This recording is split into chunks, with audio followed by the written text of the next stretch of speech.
Hello, and welcome to Abby Tyler's Healthy Living. My name is Abby Tyler. I'm your host, a family nurse practitioner, a health and wellness blogger, and a community volunteer. In here, we discuss evidence based health information regarding mind, body, and soul with a holistic emphasis.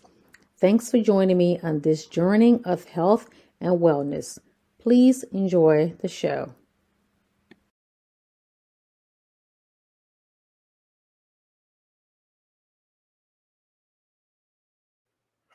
Hello, hello. Welcome to our weekly show. My name is Abby. If you're new here, this is the show that we put on Tuesday.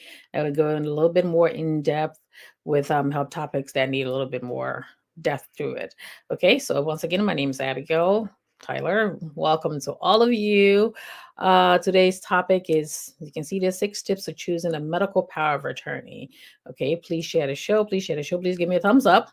And welcome to all of you that are joining me from Focus in Liberia and also from YouTube and other parts. Okay. Again, my disclaimer, I am a provider, but I'm not your provider. So please do not make any changes to your regimen without contacting your own provider. Alrighty. So share the show. Please send me stars. If you don't, that's okay. But I just appreciate if you share the show. Okay. Because my friend may not be your friend and you can share it. Okay. Alrighty, and also I saw this really nice article from Very Well Health, so I decided to go ahead and bring it because it's a timely topic for most people. They think that I don't need a power of attorney because I'm not old yet. It's for old people. It's not for young people, so I don't really need to do that. I can always do it later on, and that really doesn't matter because anything can happen at any time. You can be very young and something can happen, and you need somebody who's going to make decisions on your behalf. You could be a single parent, and you need somebody to make decision. God forbid, if you have younger children, that's going to make medical decisions on your behalf. Okay, so financial power of attorney is a person who handles your money and all that when you can no longer do it or can help you do that. The medical power of attorney is someone who chooses to make health, who you choose to make health decisions, health and medical decisions for you if you're unable to make them for yourself. Sometimes if you're incapacitated, let's say if you had like a brain injury or something, or just in the position where you cannot make that decision. Sometimes people, they'll call the person and say, can you just come and help me make the decision? And again, and when you can no longer make that decision, that's when we have to call the family member. We have to call that person if we're in the hospital or in any kind of setting where we need to get that person. Okay.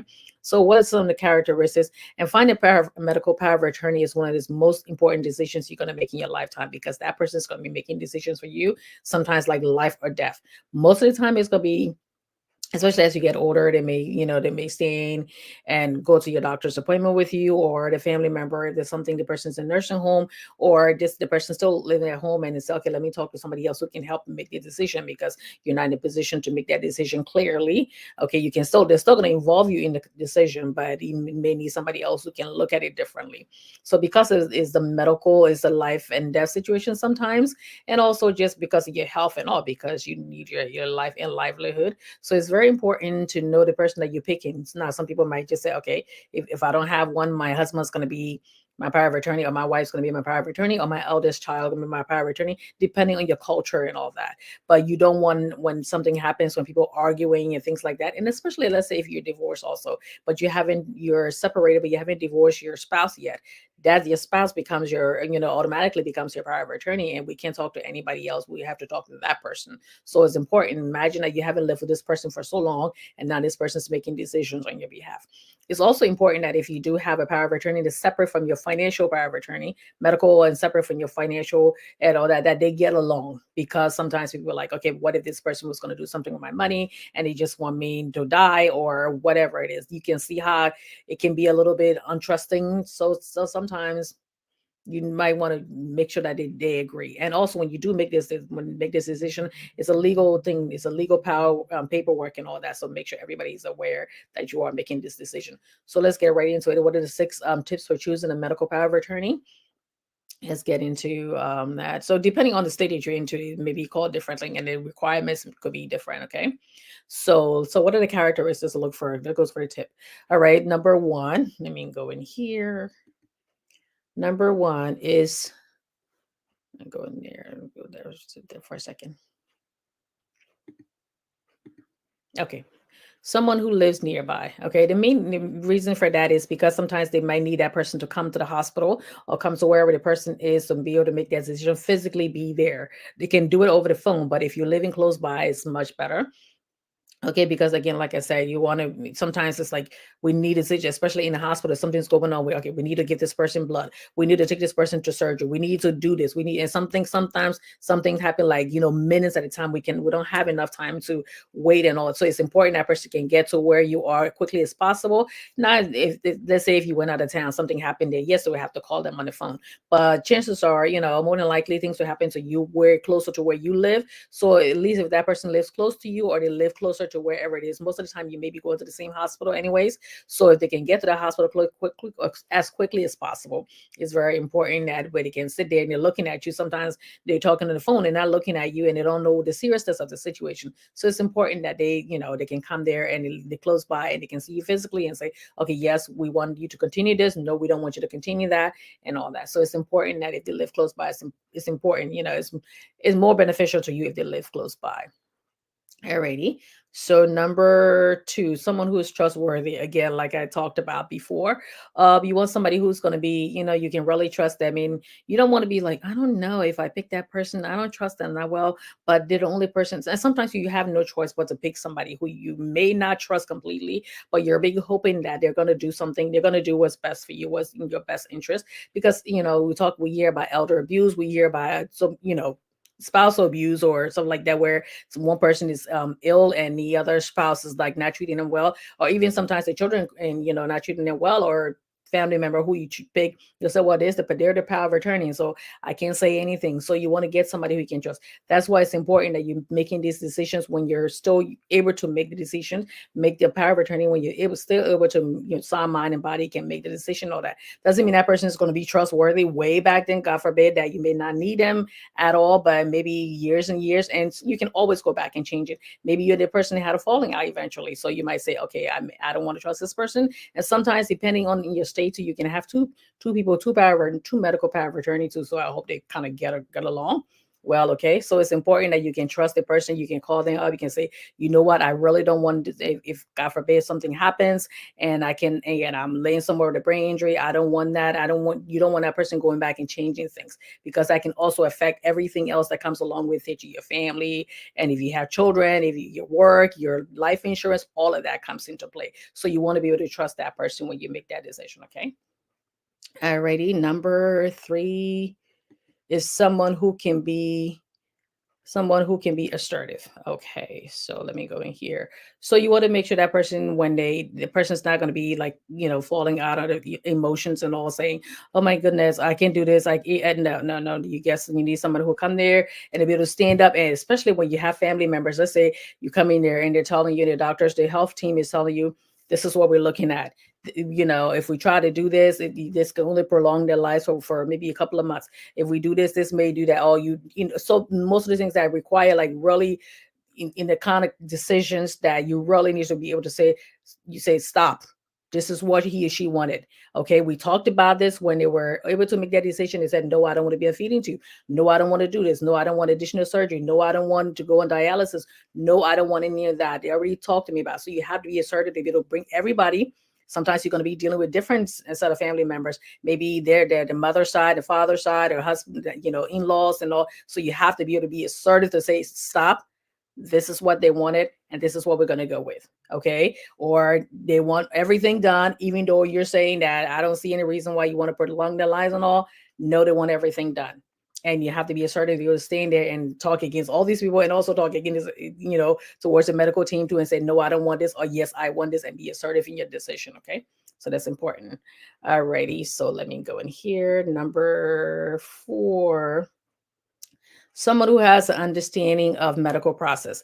Now, it doesn't mean that the person has to be like a nurse or a doctor, NPPA, or somebody in the health field, but it also helps a lot too. Okay, so it's like, sometimes I'm on the phone for family members that may say, okay, my cousin or my sister, this person's an NP. Can you please explain this? Because certain things like you don't understand, they person could be in a different field. Let's say you're talking to somebody who's an accountant, or somebody who, this other person is a sport like athlete or whatever, a teacher or whatever it is, doesn't mean they don't understand that, but it's just important. It's like it just makes it more beneficial to you. And also, like if I'm saying they're talking to a family member who understands everything I'm saying, I'm not going to be saying that in like big medical terms and all that too, but it's just easier to be able to talk to that person, and that person can ask questions. Okay, what did this test show? What did this X-ray show? What did they? So that way they know, they understand. If I sit there and say, well, you don't want this person to get some blood, their hemoglobin is this, okay, or this person needs to get, be put on insulin or something like that, their A1C is this. So that person's understanding it right away and can say, and turn around to the rest of the family member and say, this is what we're looking at. They say this and this, and we're looking at all of these test results, and we're looking at this imaging, the checks X-ray or the MRI, and this is what it's showing. And also we need to be able to sit there and say, okay, this is the decision we have to come to.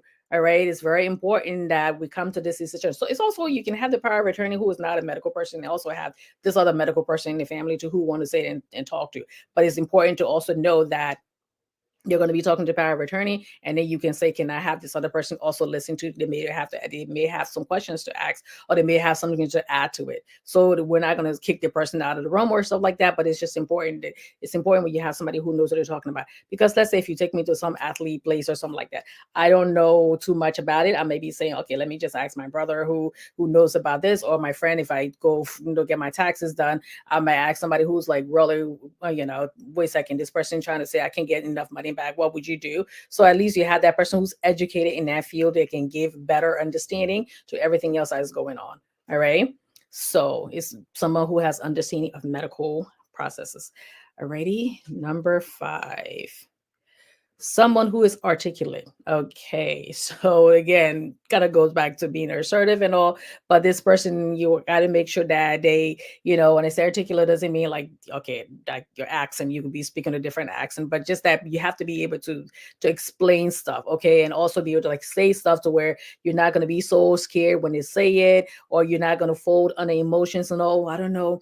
I mean, I don't know. And then you start like mumbling your words, and then the person's like, okay, seriously, we don't have enough time to deal with this, and we need you to collect yourself and be able to like say what you have to say, and say succinctly, so where everybody understands it. Okay, and it also goes back to being assertive. So if you're able to be assertive and all, you're going to be able to articulate what you're trying to say. Just like open your mouth. Nah, we're not going to say that to you, but open your mouth and be able to say that and say, yes, this is what the person wanted and all. And I know I'm emotional right now, and I know this person is one like the closest person to me. This may be my husband, this may be my mother, this may be my father, somebody close to me, but I need to be able to stand here and like breathe it out and go according to the person's wishes. Okay. So it means you have to be like, if you're taking forever to make up your mind and all that too, to be like, you already discussed this with this person, and you know what we were thinking about. So why I mean, of course, when you get there at that point, you're gonna be nervous and all. So we're not expecting to know everything, or we're not gonna be expecting that to be emotional. But at least that way you'll be able to collect yourself and understand this. Okay. So number 6, unfortunately, I don't have number 6 on my banner there. I did that, but I didn't save it. But anyways, number 6 would be someone who has a willingness to serve. Okay. So remember, it can be really stressful when you ask that person this, and you ask me, oh, yeah, sure. When I'm in my 20s and my 30s, yeah, I don't have that much responsibilities yet. As we get older, but even that, even if I'm still younger too. Okay. So it's like, but my responsibilities are more, and your sickness or your illness is requiring a lot of, and for me, and also for the fact that, okay, yeah, I no longer live closer to you, and the things that I believe in at the time when you ask me, I may not believe in it and all that, or maybe I'm just not into that, doing that anymore. I have too many things to do, and I just don't feel like it. So if the person's coming to you to ask you that, they're honoring you, the fact that they respect you to be able to do that. So if they agree to do it, if you agree to do it, make sure this is something that's going to be long term. Okay, or just say, oh, okay, yes, I know it's going to be long term. Can you also get somebody else to? So if person to notify number 1, and then you can make me number 2 eventually. Let's say we go 20 years later, make me number 2 eventually. So everybody has a copy of that document, by the way, anyways. Okay, so, and it's signed and it's notarized and all that, to the lawyers already looked over it, whatever the requirement is in your state or in your country. So it's very important. So if that person's not the kind of person who would be there, would go to bat for you or be there for you and all that when the times really, when it really needs to be there physically and mentally and all, find somebody else. Again, like I said, sometimes it's not always possible to find somebody else. You may really love that person, you may really care for them and honor them and all, but and then sometimes you may ask somebody and that person is just not the kind of person to do it. It'll be like, no, you want me to go paint your house? You want me to take you, bring you some food? You want me to do that? I can do all that. I cannot do the power of attorney because I'm not going to be the one to say, okay, let's stop this treatment, or let's, no, she can have the dialysis, or no, she cannot have the blood, or no, she didn't want anything else done. That person, if you know that person's temperament, okay, and they're not the kind of right person, please respect that too, okay? Gonna be like, no, I can't. I have a friend who, the other one had an aneurysm and he like did not want to go to the hospital at all. It's like, just go and see them. He said, no, I don't. I want to remember them the way they were. Okay, so not everybody is cut up for this kind of thing. So it's important that you talk to your family member and talk to your close friends and all that. So this is a conversation to look at conclude basically. This decision is going to be very important for you to make, and it's something that you need to think about every day, regardless of how old you are, because again, like I said, you make that decision in medical power of attorney, you make that decision for somebody who's going to be there for you and be able to help you and make that decision when you can no longer make that decision. Depend regardless of how old you are, anything can happen at any time. Okay, so if you have any questions, please leave them below. I'll answer it. You can also direct these questions over to your own provider, and anybody who's into like doing power of attorney or anything in your family, you can also direct it. But please leave the questions for me below. And again, I will see you guys later. Thanks for watching. Please share the show. Please share the show. And I will see you guys next week. Stay safe, stay healthy. Bye bye now.